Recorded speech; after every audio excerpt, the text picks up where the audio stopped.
মমতা ব্যানার্জি দলের লোকেরা এসআইআর নিয়ে চমকানি ধমকানি করছে।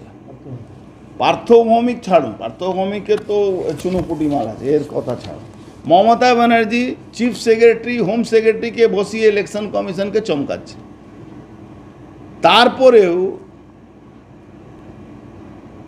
এরা বলছে পাকিস্তানি, বাংলাদেশি, রোহিঙ্গা নাগরিকদেরকে নিয়ে এসে এখানে ভোটার কার্ড, আপনার কাছে আমি তথ্য দিলাম একটা, এই তথ্য দেওয়ার পরেও এরা বলছে একটা নাম বাদ হলে আগুন জ্বলবে।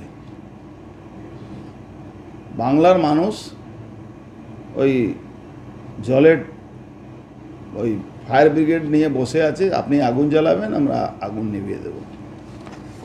এই অবস্থা পশ্চিমবাংলায় আছে। তৃণমূলকে এদের বাঁচানোর জন্যই এসআইআর বিরোধিতা করছে। তৃণমূলের সরকার তো যাচ্ছে, তৃণমূল সরকার যাচ্ছে, একে বাঁচাবার জন্যে চমকানি ধমকানি চলছে। এই নাম কি মহিলা কীভাবে পেলেন, কি সূত্র মারফত পেলেন? দেখুন, সূত্র তো বলা যায় না, আপনাকে আমি তথ্য দিচ্ছি, তথ্যকে যে কোনো লোক চ্যালেঞ্জ করতে পারে। নাম কি? এর নাম হলো Saleya Khatun, daughter of late Mohammad Khalil. এসব করাচিতে এর জন্ম হয়েছে।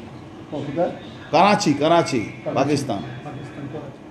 এখানে পাকিস্তানে পাসপোর্টে আসে, পাকিস্তানের পাসপোর্ট থেকে এসে, পাকিস্তানের পাসপোর্ট নম্বরও আছে এখানে, আপনি দেখবেন পাকিস্তানের পাসপোর্ট নম্বর এখানে দেওয়া আছে, আপনি এটা ফটো তুলতে পারেন।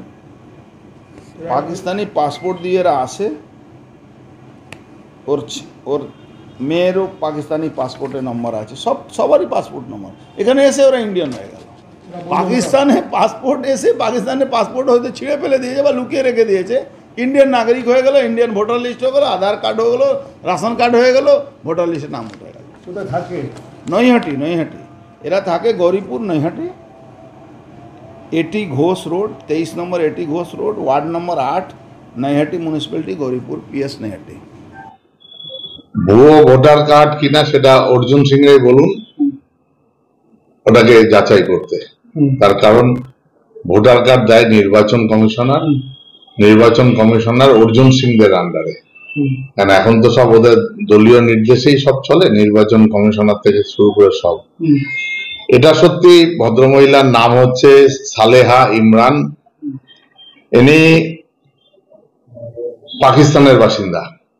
যার সাথে এনার বিয়ে হয়ে যে বিবাহ সূত্রে উনি এখানে এসেছেন, মোহাম্মদ ইমরান আলী, 8 নম্বর ওয়ার্ডের বাড়ি, সে দুবাইতে কাজ করত। আজ থেকে প্রায় 25 থেকে 28 বছর আগে এদের সাথে দুবাই, আর উনি থাকতেন পাকিস্তানে, সেই থেকে এরা বিয়ে করে ভদ্রমহিলা এখানে এসে থাকছেন। এবার ভোটার কার্ড সঠিক না বেঠিক সেটা পরীক্ষা করার দায়িত্ব নির্বাচন। অর্জুন সিং রে বলুন, ওর সাথে তো যত 2 নম্বরী কাজের সাথে অর্জুন সিং জড়িত, অর্জুন সিং বের করুক যেটা 2 নম্বরী না 1 নম্বরী, সে দায়িত্ব নির্বাচন কমিশনারের আর অর্জুন সিংদের। তাকেই বলুন, সে বলতে পারবে। অরিজিনালি উনি পাকিস্তানের নাগরিক এবং 3-4টে অভিযোগ আছে, 3-4 জন আছে এখানে।